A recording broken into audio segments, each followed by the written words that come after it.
Hello friends. आज हम लोग भारत के संविधान में आर्टिकल 16 देखेंगे।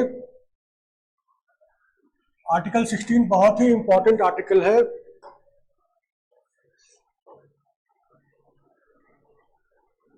Equality of opportunity in matters of public employment, सरकारी नौकरियों में समान अवसर मिलेंगे, इसके लिए आर्टिकल है आर्टिकल 16। इसको पढ़ने से पहले हम लोग एक बार इसको रॉ में देख लें कि कितना क्या लिखा है। इसमें 6 क्लॉजेज हैं।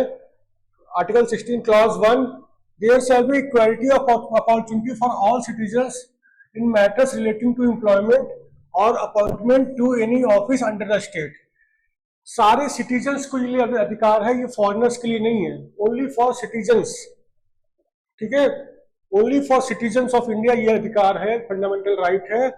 उनको सबको समान अवसर मिलेगा, सब समान अवसर मिलेगा सरकारी नौकरियों के लिए। क्लॉज 2 क्या कहता है कि कोई डिस्क्रिमिनेशन या अयोग्यता नहीं होगी, कोई डिस्क्रिमिनेशन नहीं किया जाएगा और अयोग्यता नहीं होगी। किस ग्राउंड पर अयोग्यता नहीं होगी? Religion, race, caste, sex, descent, place of birth और रेजिडेंस। ये सात क्राइटेरिया है। इनके बेसिस पे कोई अयोग्यता नहीं होगी और डिस्क्रिमिनेशन नहीं होगा। ओनली 7, ओनली लिखा है ना यहाँ पे, ओनली 7। और किसी बेसिस पे डिस्क्रिमिनेशन हो सकता है, जैसे एजुकेशन के बेसिस पे, कंपिटेंसी के बेसिस पे वो डिस्क्रिमिनेशन कर सकते हैं, लेकिन इन 7 बेसिस पे डिस्क्रिमिनेशन नहीं होगा। इसमें भी कुछ एक्सेप्शंस हैं, वो हम देखेंगे भी। क्लॉज 3 में दिया है कि अगर पार्लियामेंट कोई ऐसा कानून बनाता है कि किसी स्टेट या यूनियन टेरिटरी में नौकरी पाने के लिए, सरकारी नौकरी पाने के लिए वहां का बासिंदा होना जरूरी है, तो वो अलाउड है। अगर यूपी गवर्नमेंट कहे कि हम उसको नौकरी देंगे जो यूपी का नाम का बासिंदा हो, तो वो इस आर्टिकल को वायलेट नहीं करेगा। बहुत ही इंपॉर्टेंट क्लॉज है क्लॉज 4। इसमें दिया है कि सरकार के पास ये पावर है कि वो सरकारी नौकरियों में आरक्षण दे सके बैकवर्ड क्लासेज ऑफ सिटीजन्स को। जो बैकवर्ड क्लासेज हैं सिटीजन्स के, उनको आरक्षण दे सकती है सरकार। उसमें आर्टिकल 16 वायलेट नहीं होगा अगर वो बैकवर्ड क्लासेस को देती है। बैकवर्ड क्लासेस कौन है, अभी हम डिटेल में देखेंगे। शेड्यूल कास्ट, शेड्यूल ट्राइब्स और other backward classes, non creamy layer वाले, तो वो अलाउड है। वो बैकवर्ड क्लासेस होने चाहिए, और अगर उनका प्रतिनिधित्व एजुकेट नहीं है गवर्नमेंट सर्विस में, तो भी तो उनको सरकार रिजर्वेशन दे सकती है। इसी तरीके से क्लॉज 4A में दिया है कि अगर प्रमोशन में भी गवर्नमेंट रिजर्वेशन दे सकती है, और कॉन्सिक्वेंटली वो व्यक्ति सीनियर हो जाएगा। किसको दे सकती है? शेड्यूल कास्ट और शेड्यूल ट्राइब्स को। इसमें बैकवर्ड ओबीसी शामिल नहीं है। प्रमोशन में रिजर्वेशन ओबीसी के लिए नहीं होगा, केवल शेड्यूल कास्ट और शेड्यूल ट्राइब्स के लिए होगा। अच्छा, अब मान लीजिए रिजर्वेशन है, क्लॉज 4 भी दिया हुआ है, किसी SC ST या ओबीसी को रिजर्वेशन दिया गया किसी साल, और वो सीटें फुल नहीं हो पाई। मैक्सिमम 50% रिजर्वेशन दिया जा सकता है, यहां लिखा हुआ है।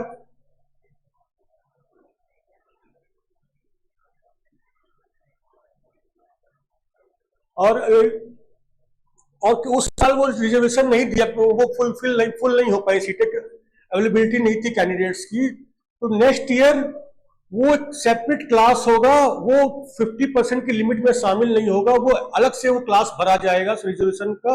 वो सीटें अलग से भरी जा सकती हैं। 3 साल तक हम कैरी फॉरवर्ड कर सकते हैं उन सीटों को, उसके बाद वो लैप्स हो जाएंगी। इसको अभी भी हम डिटेल में देखेंगे। ये क्लॉज 4B था। As a separate class of vacancies to be filled in succeeding year or years।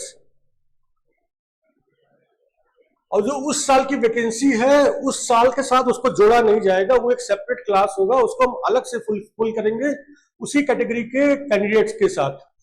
और वो 50% का ये जो क्राइटेरिया है वो उस क्लास पे लागू नहीं होगा। उस साल की वैकेंसीज जो है उसमें 50% का क्राइटेरिया लागू होगा, लेकिन जो पिछले साल का कैरी ओवर होके आया है उस पर वो लागू नहीं होगा।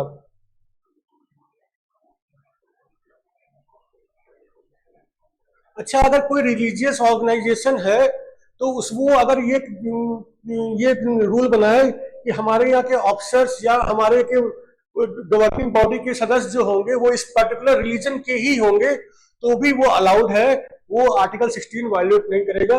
ये क्लॉज 5 में दिया है। अभी लेटेस्ट ये क्लॉज 6 ऐड किया गया है।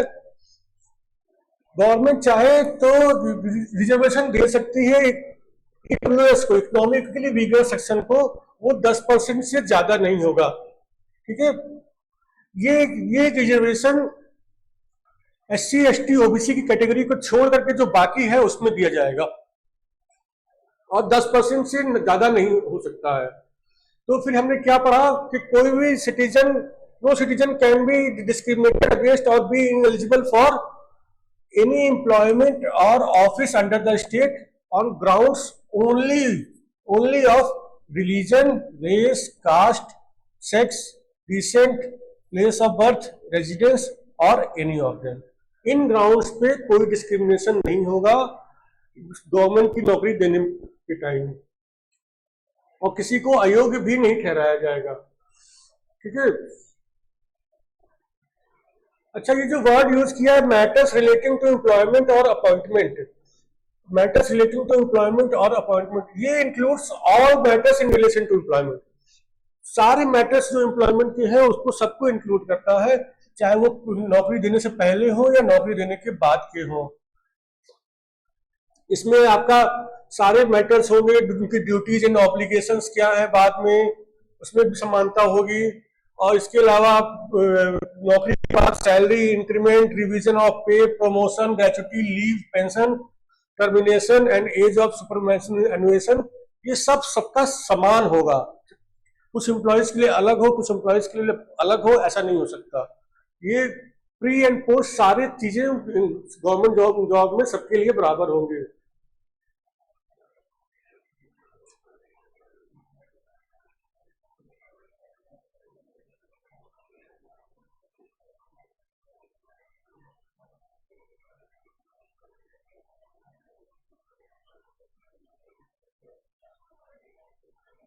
अच्छा, इसके कुछ एक्सेप्शंस हमने जो पढ़े वो हम लोग इसको थोड़ा डिटेल में देखते हैं। क्लॉज 3,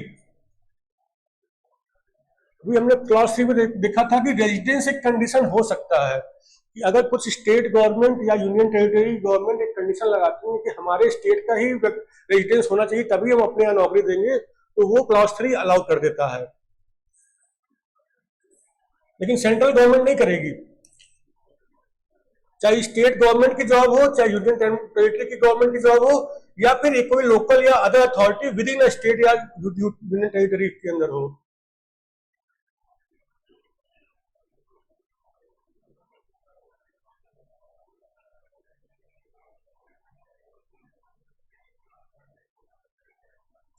इसके लिए एक कानून भी बनाया गया था, public employment requirement as to residence act 1957।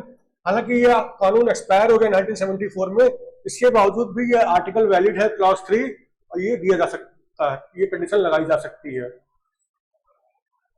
अच्छा, क्लॉज 4 में हमने देखा था कि बैकवर्ड क्लासेस ऑफ सिटीजन्स के लिए अगर वो एडिक्वेटली रिप्रेजेंटेड नहीं है स्टेट गवर्नमेंट की जॉब में या गवर्नमेंट की किसी भी जॉब में, तो उनको दिया जा सकता है रिजर्वेशन। बैकवर्ड क्लासेस कौन है? शेड्यूल कास्ट, शेड्यूल ट्राइब्स और अदर बैकवर्ड क्लास OBC।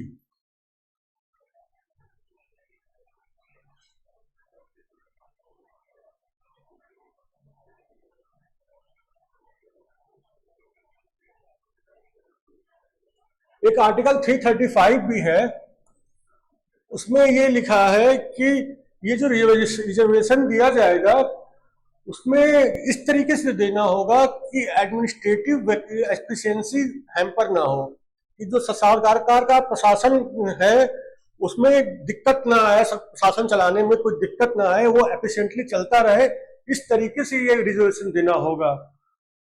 लेकिन लेडीज के लिए, वुमेन के लिए कुछ पॉसिबल नहीं है, क्योंकि ये बैकवर्ड क्लासेस के लिए उनको कोई रिजर्वेशन नहीं दिया जा सकता। और लेडीज के फेवर में कोई डिस्क्रिमिनेशन भी नहीं किया जा सकता। अच्छा, ये जो आर्टिकल 16 क्लॉज 4 है, ये गवर्नमेंट को पावर देता है कि वो बैकवर्ड क्लासेस के लिए रिजर्वेशन देना चाहे तो दे सकते हैं, लेकिन ये फंडामेंटल राइट नहीं हो गया कि रिजर्वेशन मिलना ही चाहिए। ये एक इनेबलिंग प्रोविजन है और गवर्नमेंट देना चाहे तो दे सकती है।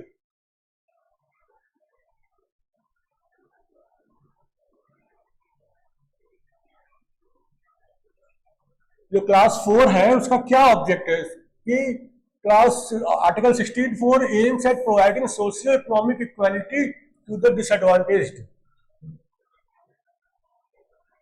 अच्छा, रिलीजियस इंस्टीट्यूशंस में ये हमने पढ़ा था अभी कि जो incumbent of an office in connection, जो भी एक जो इनकम्बेंट है उस ऑफिस में जो एम्प्लॉयमेंट दी जा रही है रिलीजियस इंस्टीट्यूशन में, या फिर गवर्निंग बॉडी का जो कोई सदस्य है उसके ऑर्गेनाइजेशन का, तो उस पर ये हो सकता है कि वो एक पर्टिकुलर रिलीजन को बिलोंग कर होना चाहिए। ये कंडीशन लगाई जा सकती है, ये आर्टिकल 16 को वायलेट नहीं करेगा, इक्वालिटी को। अब ये 16, ये तो 16(5) था, 16(6) आ गया इकोनॉमिकली वीकर सेक्शन, जो अभी रिसेंटली ही कुछ साल पहले ही ये लागू किया गया है। ये SC ST OBC non creamy layer को ये सुविधा नहीं मिलेगी, EWS वाली। जो अदर देन इस कैटेगरी के अलावा है उनको ये मिलेगा अगर वो इकोनॉमिकली वीकर सेक्शन को बिलोंग करते हैं। तो इकोनॉमिकली वीकर सेक्शन कैसे डिफाइन होगा? उनकी फैमिली इनकम के बेसिस पे और other indicators of economic disadvantage. कितना रिजर्वेशन मिलेगा? 10% मिलेगा ईच कैटेगरी में, इससे ज्यादा एक्सीड नहीं कर सकता है। और गवर्नमेंट ने ऑर्डर पास कर दिया है इसके लिए।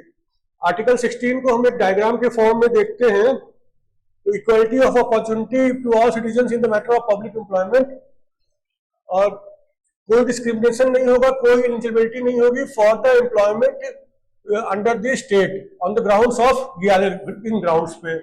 ये राइट सेफगार्ड करता है कम्युनल डिस्क्रिमिनेशन को, लोकल डिस्क्रिमिनेशन को, डिस्क्रिमिनेशन अगेंस्ट वीकर सेक्स को। कुछ एक्सेप्शंस है, रेजिडेंस की स्टेट गवर्नमेंट लगा सकती है कंडीशन, हमारे राज्य का नागरिक होना चाहिए रेजिडेंट, और बैकवर्ड क्लासेस को रिजर्वेशन दिया जा सकता है, और रिलीजियस ऑर्गेनाइजेशंस में अपने रिलीजन की बात, पर्टिकुलर रिलीजन की बाध्यता हो सकती है, और EWS को रिजर्वेशन दिया सकता है 10%।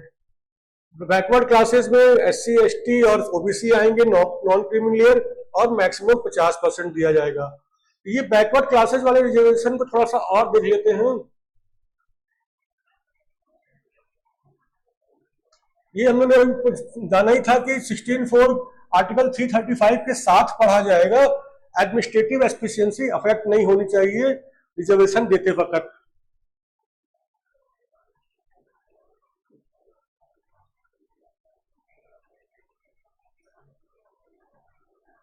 आर्टिकल ये 4 जो रिजर्वेशन वाला है क्लॉज, और जो 4A है प्रमोशन रिजर्वेशन वाला, वो कोई फंडामेंटल राइट नहीं है, लेकिन सरकार को एक पावर देता है।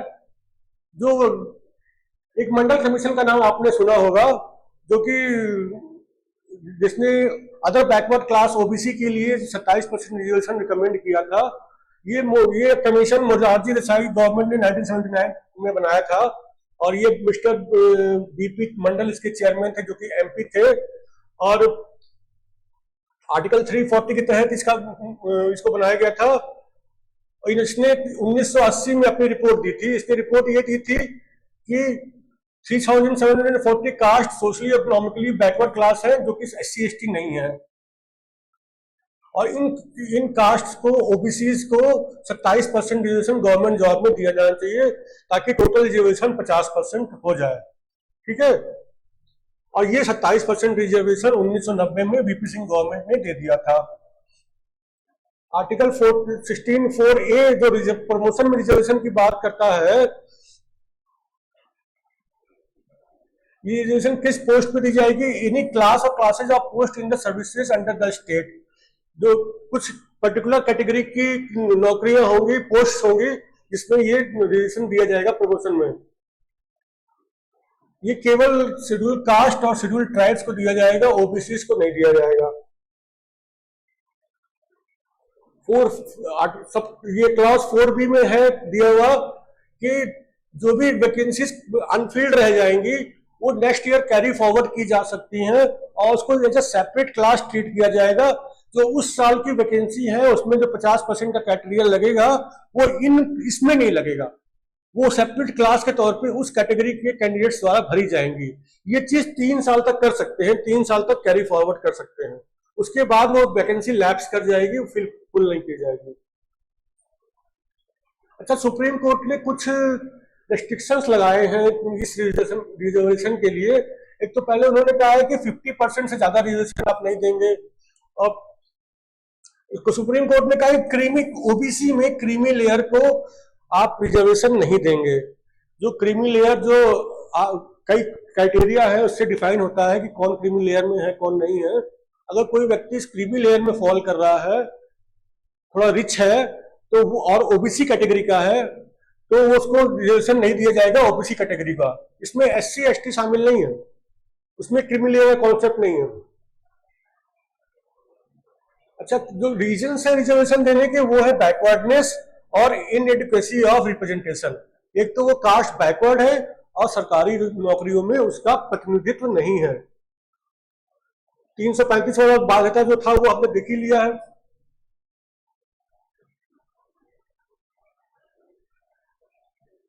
अच्छा, एक चीज बहुत इंपॉर्टेंट है कि टोटल स्ट्रेंथ से मतलब नहीं है यहाँ पे कि एक सरकारी ऑफिस में इतने लोग हैं तो 50% इस कैटेगरी के, इस रिजर्व कैटेगरी के होने चाहिए, ऐसा कोई जरूरी नहीं है। ये जो 50% का क्राइटेरिया है, एक साल की वैकेंसी कितनी लोगों की आई उसमें 50%।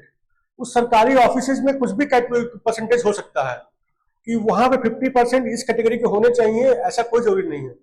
हर साल जो वैकेंसी आएगी उसमें 50% वैकेंसी इस कैटेगरी के लोगों द्वारा भरी जाएगी। अच्छा, बैकवर्ड क्लासेस कौन है, ये कैसे आइडेंटिफाई होगा, किस क्राइटेरिया पे? उनका ट्रेडिशनल ऑक्यूपेशन क्या है, पॉवर्टी का लेवल क्या है, प्लेस ऑफ रेजिडेंस क्या है, प्लेस ऑफ एजुकेशन क्या है।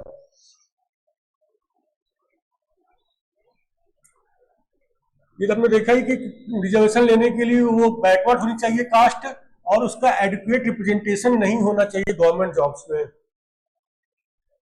शेड्यूल कास्ट शेड्यूल ट्राइब को अपॉइंटमेंट में भी रिजर्वेशन मिलेगा, प्रमोशन में भी मिलेगा। ओबीसी को केवल अपॉइंटमेंट में मिलेगा।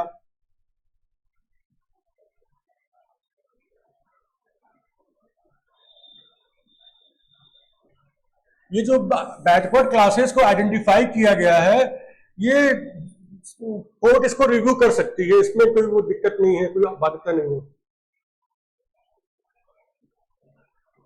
इसी को एक डायग्राम के माध्यम से, रिजर्वेशन वाले चीज को डायग्राम के माध्यम से दिखाया गया है।